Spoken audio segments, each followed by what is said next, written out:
हाँ भाई चलो फिर से कोशिश करते हैं फ्लैश नोट लिखने की।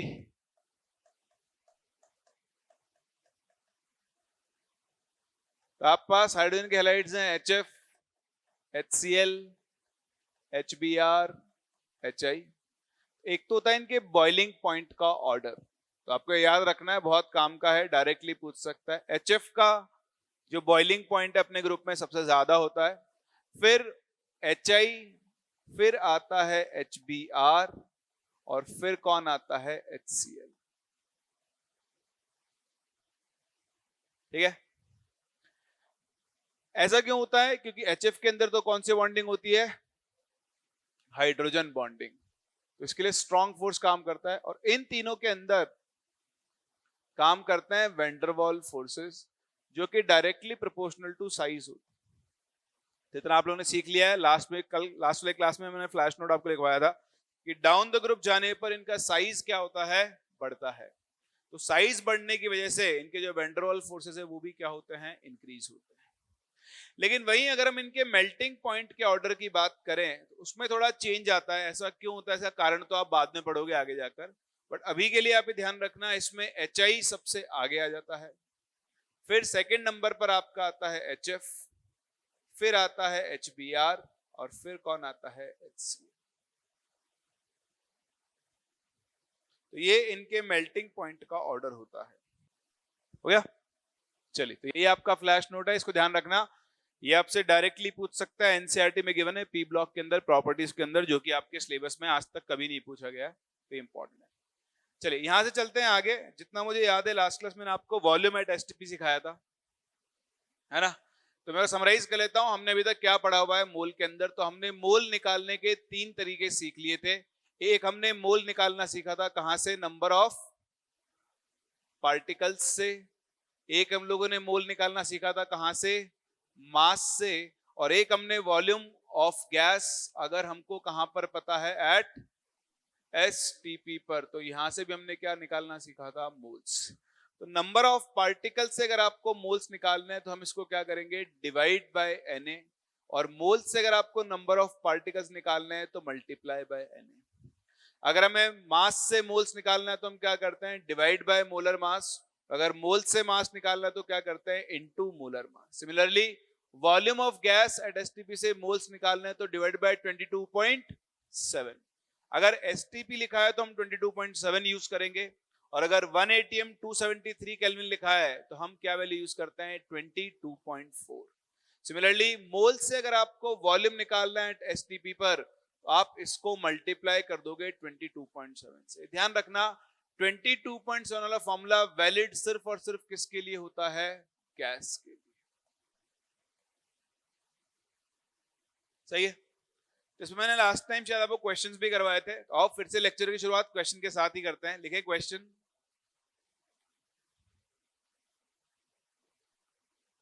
लिखे how many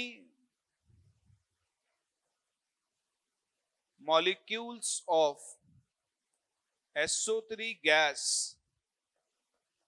will occupy 112 ml at 1 atm and 273 Kelvin। तो 1 atm और 273 केल्विन पर कितने मॉलिक्यूल्स SO3 इस वॉल्यूम को ऑक्यूपाई करेंगे, ये आपको बताना।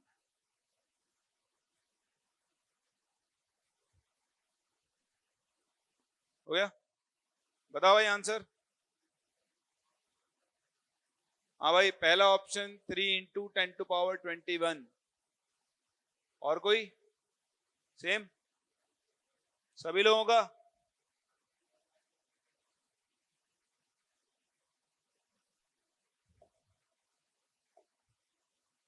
चलिए, तो देखिए बहुत ही सिंपल है। आपको SO3 गैस का वॉल्यूम दिया है और आपको उसके मॉलिक्यूल्स निकालना है, तो सबसे पहले हम इसके क्या निकाल लेंगे? Moles.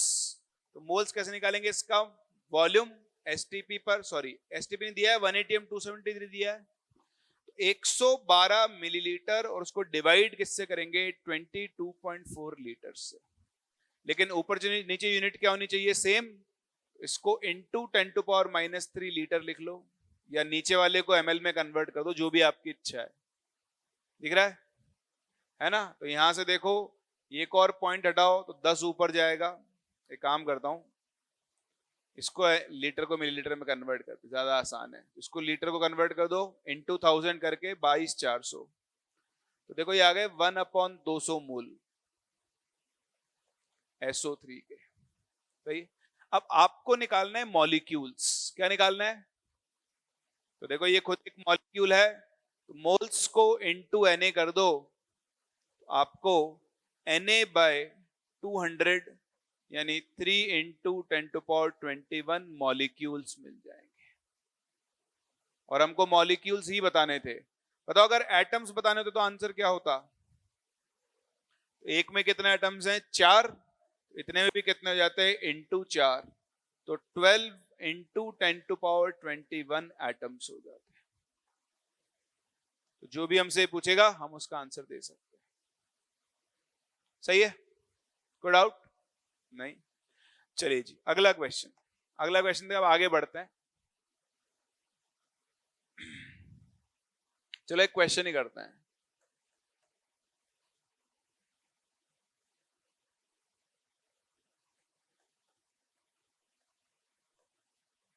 How many water molecules will be present in 18 ml water? ये चलो एक काम करो, 18 की जगह थोड़ा बड़ा ले लेते हैं। 360 millilitre water at 1 ATM and 270। बताओ भाई, अगर आपके पास 360 ml वाटर है 1 ATM और 273 पर, तो उसमें कितने वाटर मॉलिक्यूल्स प्रेजेंट होंगे? Na के टर्म्स में आंसर देना है आपको, इन टर्म्स ऑफ Na। चलिए तो देखें, सबसे पहली बात, आपको वॉल्यूम दिया है 1 ATM 273 पर, तो आप यहां से वाटर के मोल्स निकाल लोगे 360 डिवाइडेड बाय 22.4। ये मिलीलीटर में है और ये लीटर में है, और जैसे आपने किया आपका गेम हो जाएगा। ठीक है ना? वैल्यू दिखते ही आदमी यही चिपकाता है, वॉल्यूम मिल गया बस खत्म। पहले आप समझें ये फॉर्मूला सिर्फ किस पर एप्लीकेबल है? गैसेस पर। इस कंडीशन पर वाटर क्या होता है? लिक्विड। हाँ, तो छोटी छोटी चीजों पे आप ध्यान दें, सिर्फ फॉर्मूला याद होना ही जरूरी नहीं है। एक छोटी चीज बदलते ही क्वेश्चन पूरा चेंज हो जाएगा, तो आपको बारीकियों पे ध्यान देना होगा। हर क्वेश्चन में कुछ ना कुछ बारीकी छुपी है, तो आप ध्यान दें। वाटर इस कंडीशन पर लिक्विड होता है, और लिक्विड पर आप ये फॉर्मूला नहीं लगा सकते हो। अब आपको ये ध्यान रखना है, वो कभी भी देगा नहीं, आज के बाद इसको रट लें। वाटर की डेंसिटी कितनी होती है? 1 ग्राम पर ml। कितनी होती है? 1 ग्राम पर ml, फिक्स है वाटर की डेंसिटी। तो देखो अगर ये वाटर का वॉल्यूम है 360 ml, ये वाटर की डेंसिटी है, तो यहां से आप निकाल सकते हो मास ऑफ वाटर। कैसे? वॉल्यूम इनटू डेंसिटी से। तो बताओ वाटर का वॉल्यूम कितना है? 360 ml, डेंसिटी कितनी है? 1 ग्राम पर ml, तो वाटर का मास आ जाएगा 360 ग्राम। बोलो समझ में आता है? अब आप यहां से निकाल लो वाटर के मोल। बताओ मास से मोल्स निकालने के लिए क्या करते हैं?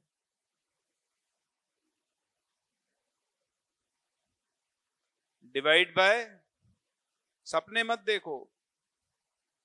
ठीक है, बताओ वाटर का मोलर मास कितना होता है? 16 + 2 18। आंसर कितना आएगा? 20 मोल्स।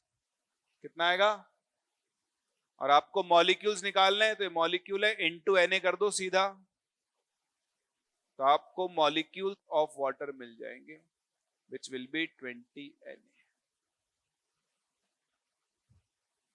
समझ में आ रहा है? तो इस चीज पे आप ध्यान दें।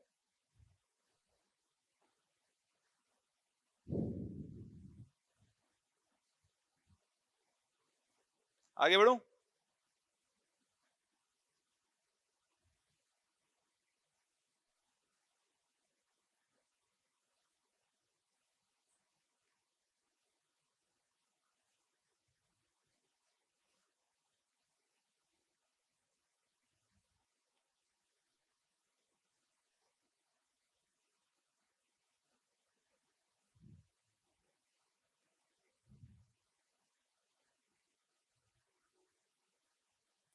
होती है, याद रखनी वाली। कन्वर्ट कर लो ऐसा यूनिट में।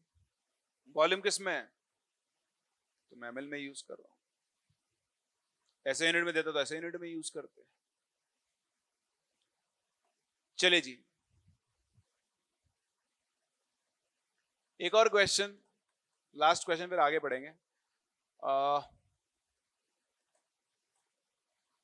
लेकिन what mass of oxygen will be present in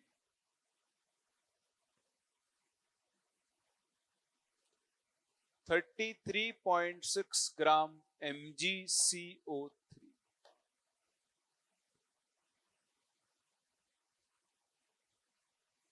बताओ भाई, 33.6 ग्राम mgCO3 में कितना मास ऑक्सीजन का प्रेजेंट होगा? अंजलि लिख लिया क्या आपने?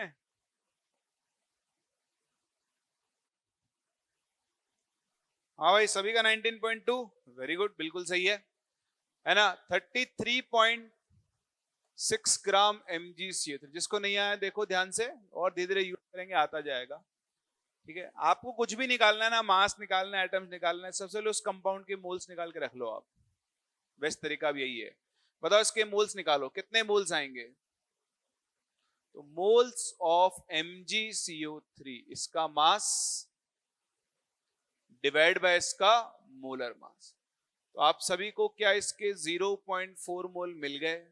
यहां तक देखो कौन कौन पहुंच गया है और कौन कौन नहीं पहुंचा है। किसी को डाउट दो, पूछ सकता है यहां पे। सही है, नो डाउट। हो गया खत्म। बताओ एक में कितना ऑक्सीजन है? एक में कितना है? 3। तो बताओ 0.4 में कितना होगा? इंटू 3, यानी 1.2 मोल ऑक्सीजन O।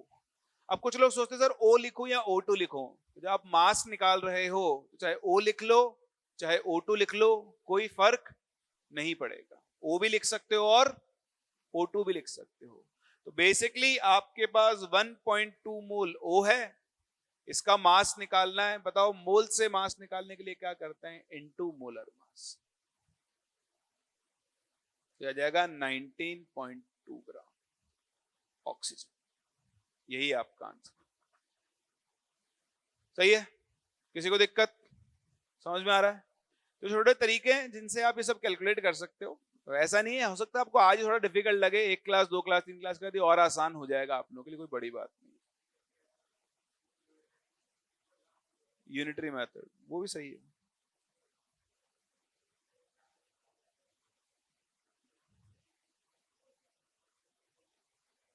एक में 3 है ना, तो 0.4 में कितना हो जाएगा? उसका 3 गुना हो जाएगा। बिल्कुल हो सकता है, जो आपको कंफर्टेबल है वो मेथड यूज करो।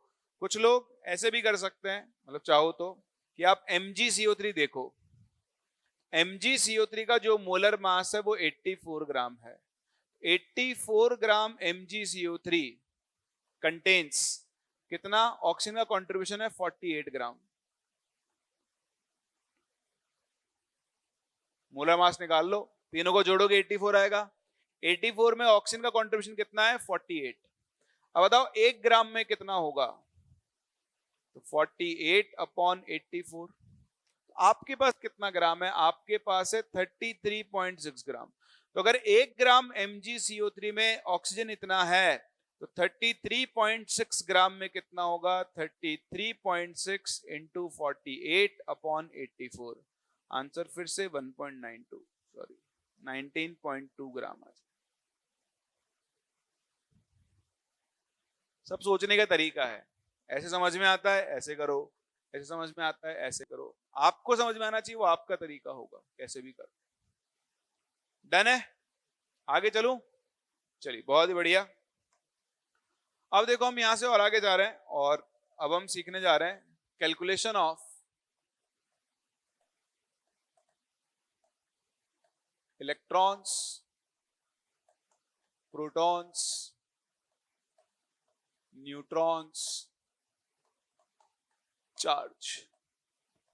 कभी कभी छोटे छोटे क्वेश्चन आपको इन पे मिल जाते हैं, यहाँ पे आपको number of electrons, protons, neutrons ये सब कैलकुलेट करना होता है। तो देखें, अगर हम किसी भी एलिमेंट का रिप्रेजेंटेशन देखें,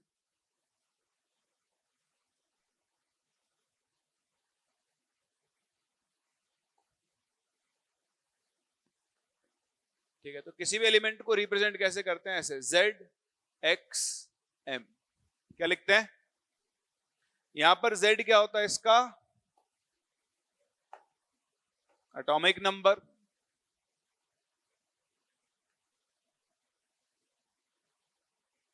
ठीक है, और M क्या होता है? उसका मास नंबर। तो ये दो टर्म होते हैं, ठीक है। M भी बोल लो, कई बार A बोल लेते हैं, आपकी इच्छा है। तो मास नंबर जो होता है वो number of neutrons plus number of protons के बराबर होता है, ठीक है। और एटॉमिक नंबर जो है वो सिंपली किसके बराबर होता है? नंबर ऑफ प्रोटॉन्स के। एक चीज, और दूसरा, फॉर न्यूट्रल एटम, अगर आप बात करें तो नंबर ऑफ इलेक्ट्रॉन्स जो हैं वो किसके बराबर हो जाते हैं? नंबर ऑफ प्रोटॉन्स के। ये तीन बेसिक चीजें आपको पता होनी चाहिए। अब अगर atomic number Z number of protons के बराबर है तो यहां पर हम प्रोटॉन्स की जगह Z लिख सकते हैं। तो अगर आप नंबर ऑफ न्यूट्रॉन्स निकालना चाहते हैं किसी भी एलिमेंट में, तो उसका फॉर्मूला बन जाएगा उसका mass number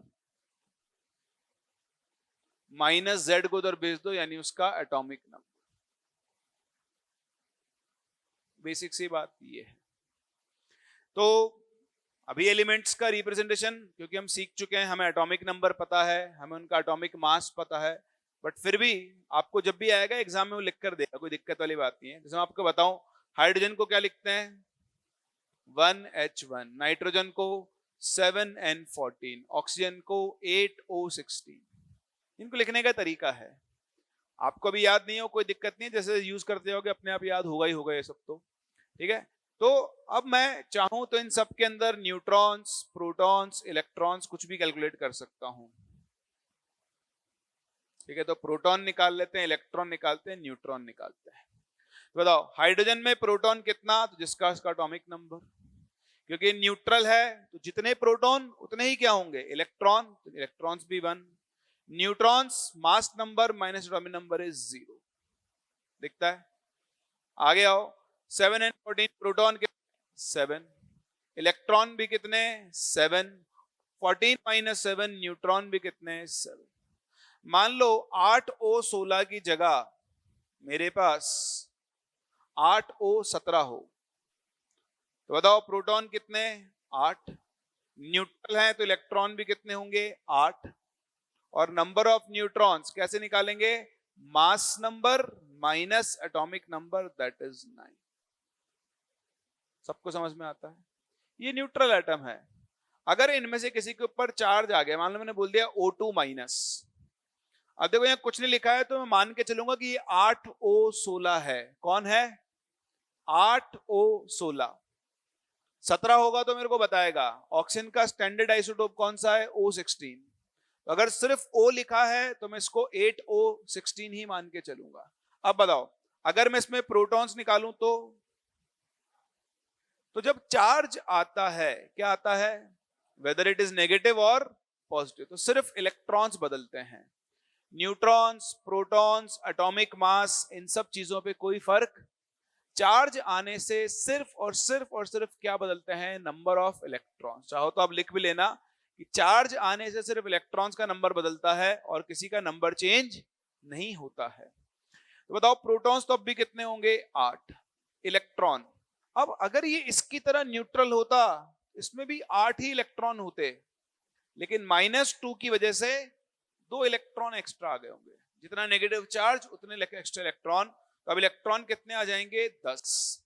number of neutrons, अब भी इसको 8O16 लिखो, mass number minus atomic number कितना हो जाएगा? 8।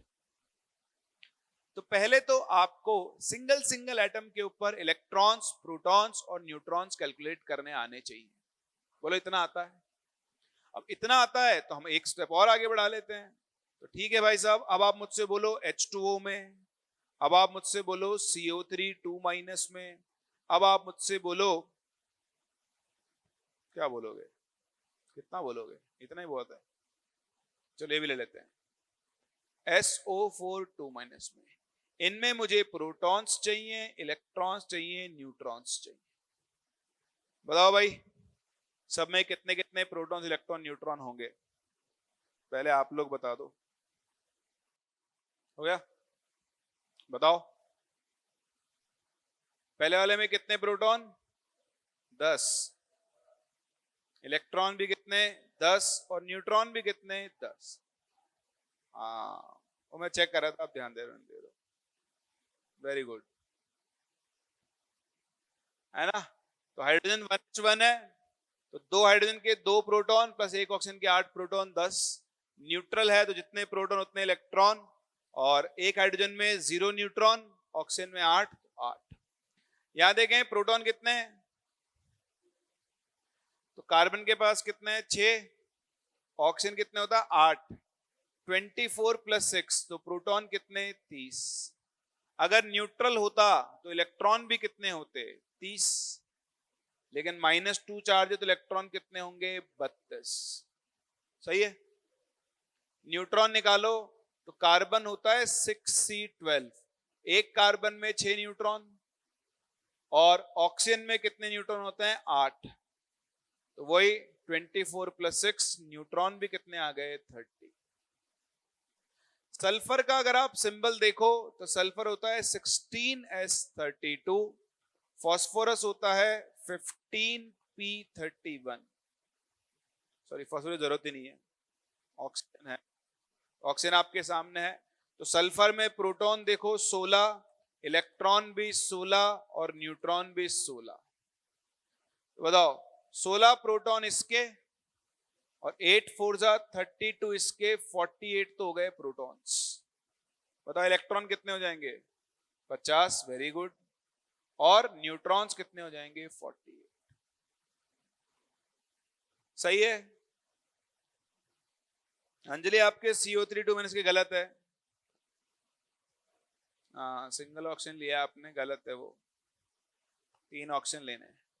क्लियर है, समझ में आता है सबको। अब इसका हम फायदा उठाएंगे, मतलब फायदा मतलब क्वेश्चन सॉल्व करने में, जब हमसे ऐसे क्वेश्चन मिलेंगे।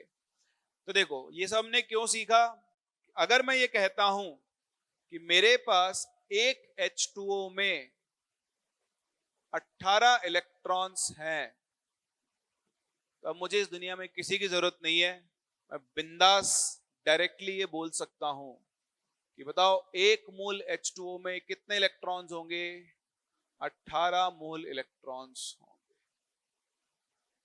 है।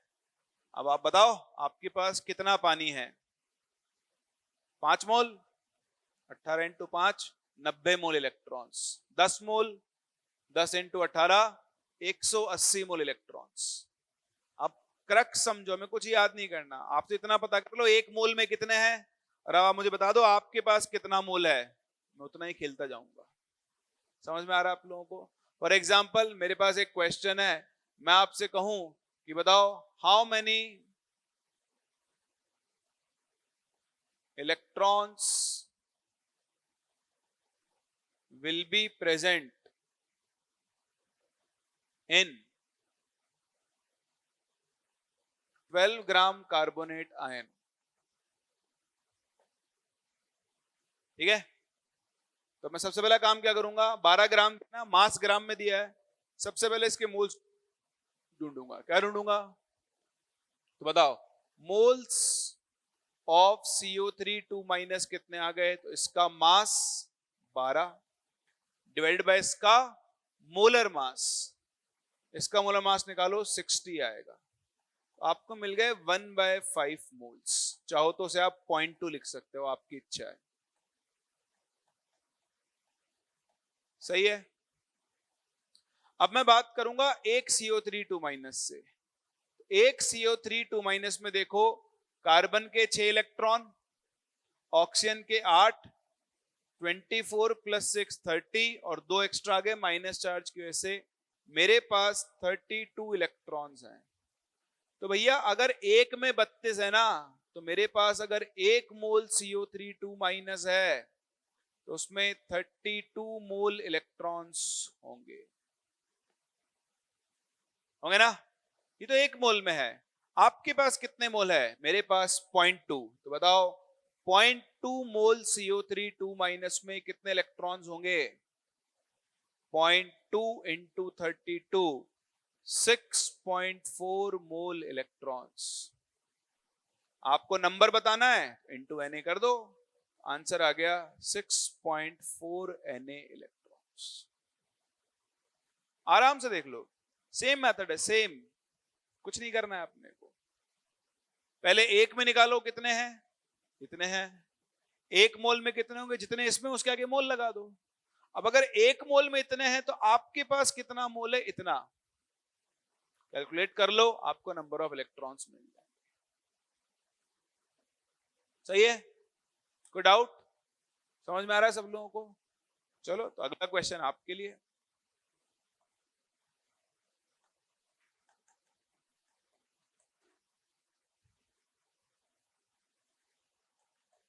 कैलकुलेट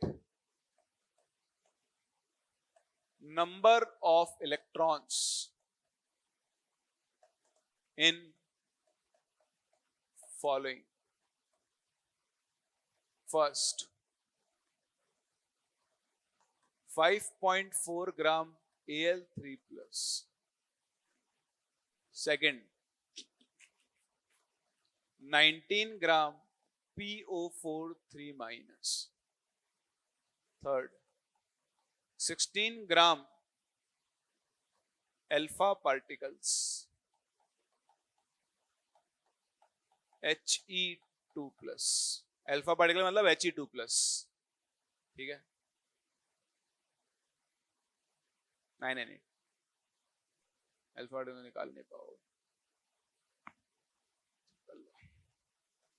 चलने दो। 16 ग्राम हीलियम एंड 16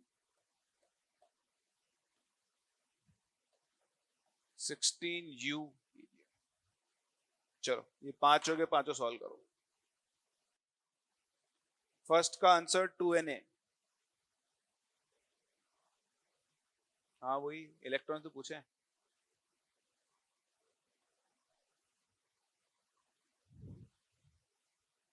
हाँ भाई बोलो फर्स्ट। 2Na नहीं आया?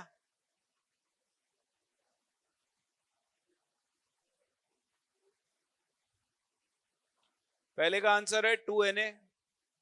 देखो कुछ भी नहीं है, 5.4 ग्राम एल्यूमिनियम का एटॉमिक मास हो गया 27, तो आपको मिल गया 0.2 मोल Al3 प्लस। अब आप देखो, अगर एक Al3 प्लस देखो, एल्यूमिनियम का एटॉमिक नंबर होता है 13, मास नंबर कितना है 27। जिनको नहीं पता है लिख लें, ठीक है। तो अगर आप एक एल्यूमिनियम में देखो तो 13 इलेक्ट्रॉन होने चाहिए थे अगर ये न्यूट्रल होता, लेकिन +3 आ गया ना। +3 का मतलब 3 इलेक्ट्रॉन गए। तो बताओ अब कितने इलेक्ट्रॉन बचे? 10 इलेक्ट्रॉन्स। कितने बचे? तो एक Al3 प्लस में 10 इलेक्ट्रॉन है। बताओ अगर एक में 10 है तो 0.2 मोल में कितने होंगे? इनटू 10, यानी 2 मोल इलेक्ट्रॉन्स। और 2 मोल इलेक्ट्रॉन्स का मतलब हो गया 2Na।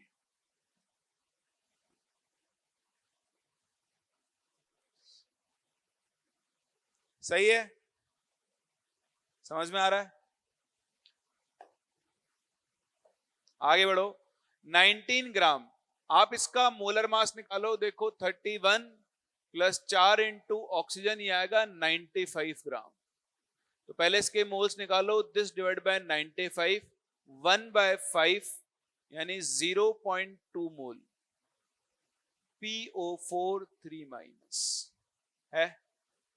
अब अगर आप एक PO4 3 माइनस को देखो तो फॉस्फोरस का एटॉमिक नंबर होता है 15, ठीक है। तो 15 तो हो गए फॉस्फोरस के, प्लस 8 तो ऑक्सीजन का होता है 8, 32, प्लस 3 इलेक्ट्रॉन एक्स्ट्रा यानी 50 इलेक्ट्रॉन्स।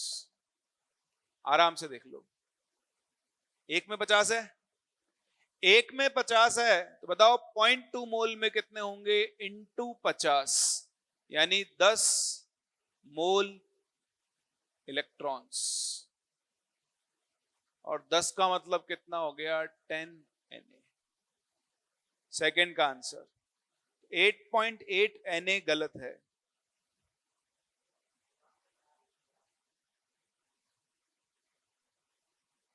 वो भी घटा देंगे, -5, 5, 4 खुद के गए और एक दूसरे का ले गया।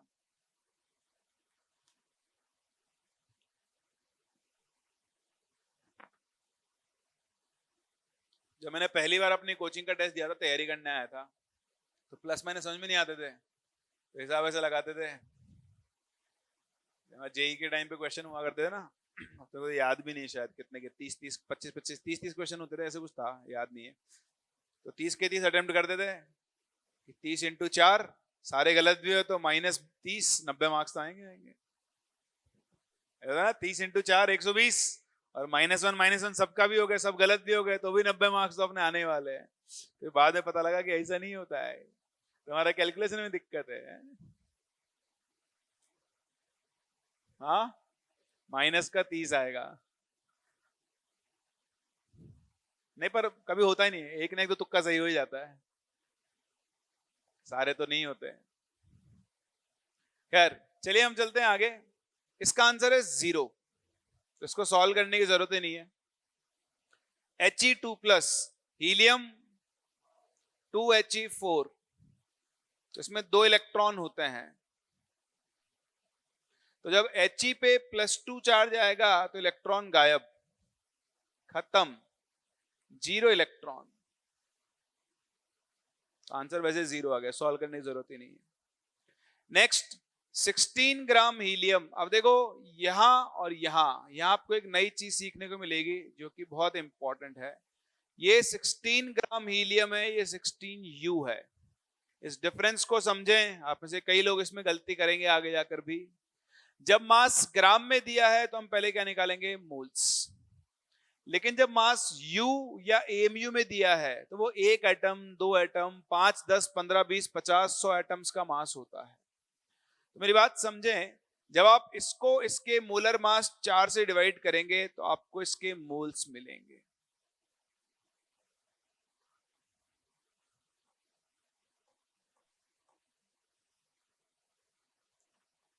और जब आप इसको 4 से डिवाइड करेंगे तो क्योंकि U में है, आपको डायरेक्टली एटम्स मिलेंगे।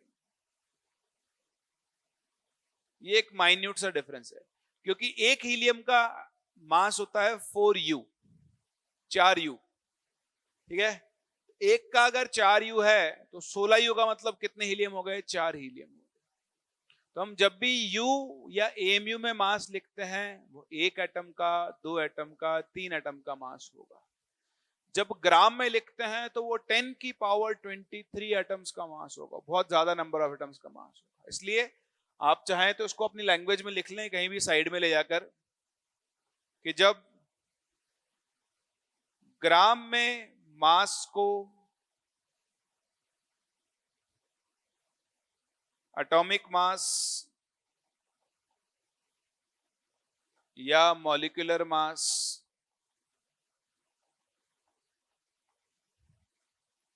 से डिवाइड करते हैं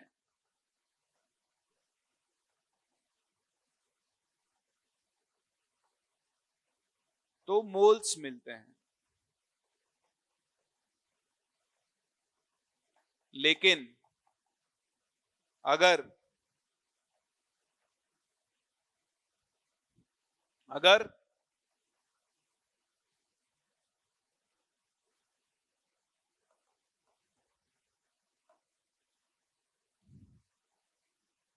मास U और AMU में है तो डायरेक्ट एटम्स या मॉलिक्यूल्स मिलते हैं। मेरे पास जगह थोड़ी कम है, आप लोग ठीक से लिख लेना। ठीक है, अभी के लिए रटना मान लो, धीरे धीरे यूज करते करते आप सीख जाओगे। तो यहाँ 4 मोल हीलियम मिलेगी, यहाँ आपको 4 एटम ऑफ हीलियम मिलेंगे। अब अगर मैं एक हीलियम को देखूं तो उसमें 2 इलेक्ट्रॉन है, तो बताओ 4 मोल में कितने होंगे? 8 मोल इलेक्ट्रॉन, यानी 8 Na।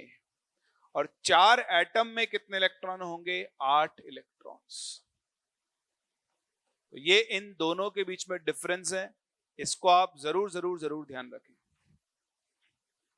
ठीक है, अगर मास ग्राम में दिया है तो उसको मोलर मास से डिवाइड करने पर आपको क्या मिलेंगे? मोल्स।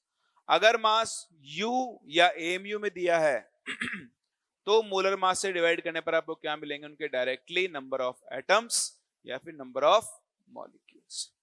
जैसे फॉर एग्जांपल मैं आपसे बोलूं 90 ग्राम वाटर और 90 यू वाटर, तो दोनों में क्या फर्क है? दिस डिवाइड बाय 18 आपको 5 मोल वाटर मिलेगा, एंड दिस डिवाइडेड बाय 18 आपको भी खुद क्या है बताओ? एटम है या मॉलिक्यूल है? आपको 5 मॉलिक्यूल वाटर के मिल जाए। ये डिफरेंस आपको अच्छे से समझ में आना चाहिए।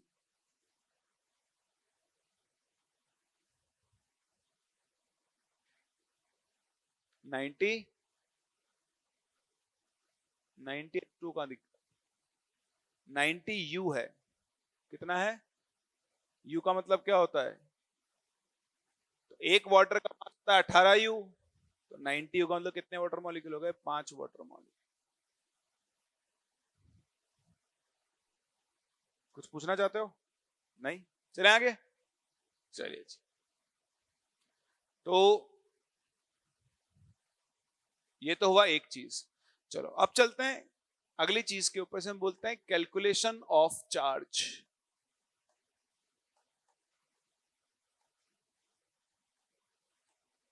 क्या करने वाले हैं? Calculation of charge. चार्ज कैसे कैलकुलेट करेंगे? तो आप पहले चार्ज को कैलकुलेट करना सीखें। देखो जैसे मेरे पास है एक Mg2+ आयन, बताओ इस पे कितना चार्ज होगा? है ना? तो आप लोग बोलोगे 2, तो 2 कुछ नहीं होता चार्ज। अच्छे से समझ में नहीं आया? क्या हो गया अंजलि? He सिंगल एटम है ना? सिंगल एटम तो देखो यहां है, सिंगल जब होता तो उसका मास होता 4u, 2 है तो 8u, 3 है तो 12u, और 4 है तो 16u। तो 16u का मतलब हो गए 4 हीलियम एटम। अब अगर एक हीलियम में 2 इलेक्ट्रॉन है तो 4 में कितने होंगे? इंटू 2, यानी 8 इलेक्ट्रॉन होंगे। लेकिन यहां मास दिया है ग्राम में, तो ग्राम तो कम से कम 1 मोल का मास होता है। इसलिए जब आप ग्राम में मास को मोलर मास से डिवाइड करोगे तो पहले उसके मोल्स मिलेंगे। यही इन दोनों का डिफरेंस है, ये आपको समझना होगा। जब मास यू में दिया है तो हमको डायरेक्टली एटम्स या मॉलिक्यूल्स मिलते हैं, और ग्राम में दिया है तो हम लोग मोल्स लिखते हैं।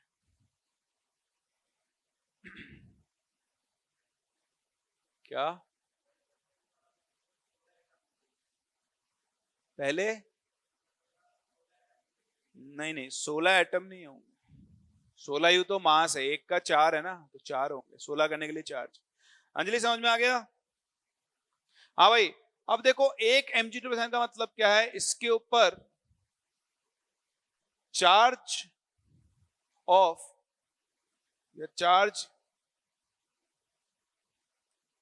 Equal to charge of 2 electrons. आप मेरी बात समझे? +2 आने का मतलब क्या है? कि इसने 2 इलेक्ट्रॉन लूज किए होंगे, इसके ऊपर 2 इलेक्ट्रॉन के बराबर का पॉजिटिव चार्ज आ गया है। इसका मतलब चार्ज 2 नहीं है, इसका मतलब यह है कि इसके ऊपर चार्ज कितना होगा? 2 इंटू 1.6 इंटू 10⁻⁻19 कूलम्ब्स। ये समझने की बात है। अगर मैं आपसे कहता हूं मेरे पास एक Al3+ आयन है, तो बताओ एक Al3+ आयन पे चार्ज कितना होगा? तो आप कितना लिखोगे बताओ? 3 इंटू 1.6 इंटू 10⁻⁻19 कूलम्स। फिर आप चाहो तो इसे 3e लिख सकते हो, इसे 2e लिख सकते हो। यहां पर e का मतलब है चार्ज ऑफ इलेक्ट्रॉन का मैग्नीट्यूड, और उसकी वैल्यू कितनी होती है 1.6 इंटू 10⁻⁻19 कूलम्स। समझ में आ रहा है आप लोगों को?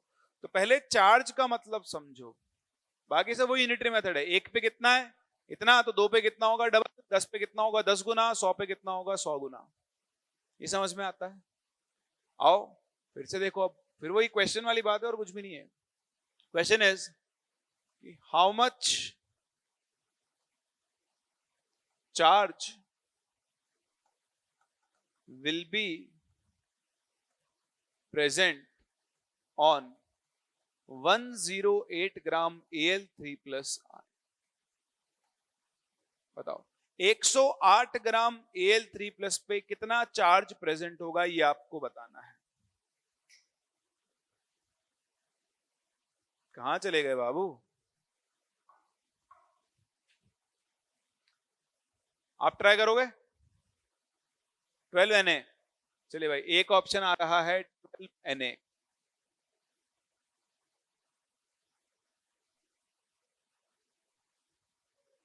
वही वही तो नहीं बोले, वही तो नहीं बोले, सिर्फ 12 Na बोले। 12 NaE बोलना था, वही ई नहीं बोले। 12 Na बोला आपने भी, NaE भी बोला क्या आपने? तो कान वान खराब हो गया हमारा। मैंने 12 Na सुना, इसने 12 Na बोला, आपने ई बोला था। 12 Na इलेक्ट्रॉन्स बोला ना, तो गलत है। मैं नंबर ऑफ इलेक्ट्रॉन थोड़ी पूछ रहा हूँ। 12 Na इलेक्ट्रॉन्स का मतलब क्या है? 12 Na इलेक्ट्रॉन्स है, मैं तो चार्ज पूछ रहा हूँ। एग्जैक्टली तुम बढ़िया विपक्ष बनाओगे, तुम्हें संसद में जाना चाहिए। अच्छा मुद्दा उठाते हो वे। बिल्कुल एग्जैक्टली। चलिए, तो 108 ग्राम डिवाइड बाय एल्यूमिनियम का मोलर मास। देखो मास ग्राम में दिया है तो आपको क्या मिलेंगे? मोल्स। कितने? 4। तो आपके पास 4 मोल Al3 प्लस। सही है। अब एक Al3 प्लस पे कितना चार्ज आएगा? 3e charge. सही है। अगर एक पर 3e है तो बताओ 4 मोल पर, अच्छा 4 मोल में कितने Na होंगे? सॉरी Al3 होंगे 4 NaAl3 प्लस आयंस। अब अगर एक पर 3e है तो 4 पर कितना होगा? Into 3e, 12 Na into e। ये इसका चार्ज है। वैल्यू रखना चाहते हो रख दो। Na की वैल्यू 6 इंटू 10⁻23, इलेक्ट्रॉन पे चार्ज 1.6 इंटू 10⁻⁻19 कूलम्स। इसको सॉल्व कर लो, आपको अपना आंसर मिल जाएगा। कोई नहीं समझ में आ रहा है? एक और क्वेश्चन। चलो जी, जनता की भारी डिमांड पर। भारी कितने किलो का?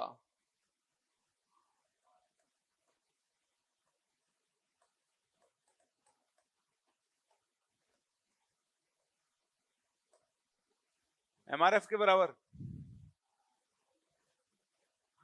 How much charge will be present on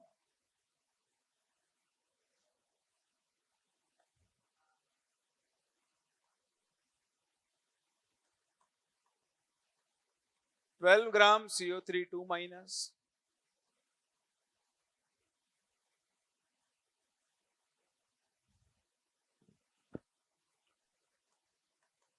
4.2 gram N3 minus and 36U NH4 plus. हाँ भाई, तीनों का आंसर बताएं। बोला ही था मैंने तुमसे पहले ही, दोबारा पढ़ने पे होता है ये। मोल ऐसा है कि दो एक बार पढ़ लो ना तो अपने आप सारे हो जाते हैं। पहली बार सब ऊपर से जा रहा था। जिन लोगों को भी लग रहा है कि नहीं आ रहा है, ये बहुत आसान चीज है, धीरे धीरे आप करोगे, यूज होता जाएगा, आता जाएगा, टेंशन ना लो। हाँ भाई, फर्स्ट का आंसर बताओ। 0.4 Na इंटू ई। अब ई नहीं भूलेंगे। हाँ भाई, 0.4 Na इंटू ई। 0.1।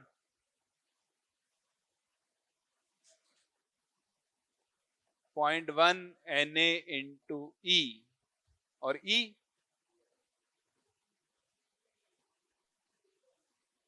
2e या 2 Na। नोई, नोई, 2 Na, 2e/Na या 2 NaE।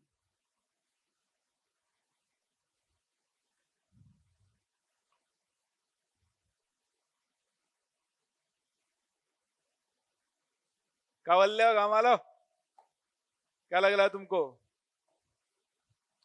चलिए, 12 ग्राम CO3 माइनस, तो 12 डिवाइड बाय इसका मोलर मास 60, आपको मिलेगा 1/5 यानी 0.2 मोल CO3 माइनस। 0.2 मोल का मतलब हो गया 0.2 NaCO3 माइनस। सही है यहां तक? अब बताओ एक पे कितना चार्ज है? एक CO3 माइनस पर 2 इलेक्ट्रॉन के बराबर चार्ज है। इतने पर कितना होगा? Into 2e। तो आंसर आ गया 0.4 Na इंटू ई इलेक्ट्रॉन्स। सही है। सेम चीज यहां, इसका मोलर मास 14 3 42। 42 का मतलब हो गया 0.1 मोल N3 माइनस, या फिर आप इसे 0.1 NaN3 माइनस आयंस बोल सकते हो। एक पे चार्ज है E, इतने पे कितना? Into E। इसका सही आंसर है 2E। Very good. ये भी गलत, ये भी गलत। ये कैसे किया आपने? ये कितना लिखा है? U। बताओ, एक NH4 प्लस, तो 14 प्लस 4 18U। तो अगर 18U इसके बराबर है तो 36U का मतलब कितना हो गया? 2 NH4 प्लस आयंस। और 2 NH4 प्लस आयन पे चार्ज कितना होगा? 2 इलेक्ट्रॉन के बराबर, क्योंकि एक NH4 प्लस पर एक इलेक्ट्रॉन है, तो 2 पर कितने होंगे? 2। सही है। किसी को डाउट पूछ लेना, इन्हीं को दोबारा करना है बार बार, वो कुछ नहीं करेगा। मैं क्या करूंगा बताओ आप? इसको बदल दूंगा, इसे कोई और दे दूंगा, कहानी तो क्या रहने वाली है इससे। तो इस तरह आप number of protons, number of electrons, ये सब कुछ कैलकुलेट कर सकते हो। सही है। चलिए, तो ये आपके बेसिक मोल्स हैं, ये सब आपको कैलकुलेट करना आना चाहिए। अब आपको इनमें घुमाता फिराता रहेगा और काम करवाता रहेगा, आपको टेंशन लेने की जरूरत नहीं। ओके, इसके बाद चलते हैं आगे और सीखते हैं अपना अगला टॉपिक, जिसका मतलब, जिसका नाम होता है एवरेज एटॉमिक मास या फिर एवरेज मोलर मास।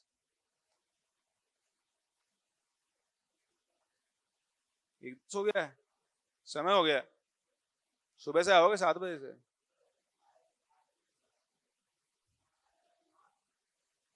8:40? सब अलग अलग टाइम पे आए क्या? चलो ठीक है, फिर नेक्स्ट क्लास कवर कर लेंगे, तुम रिलैक्स मारो। नेक्स्ट क्लास हम ये स्टार्ट करेंगे। अभी आपको बेसिक मोल्स की पीएसएस मिलेगी आज, उसको आप लोग सॉल्व करना, फिर डिस्कस करेंगे उसको। ठीक है ना? चलो फिर मिलते हैं नेक्स्ट क्लास और आगे बढ़ते। ये पेंडिंग रह गया अगली क्लास के लिए। हाँ, पीडीएफ में भेज दो।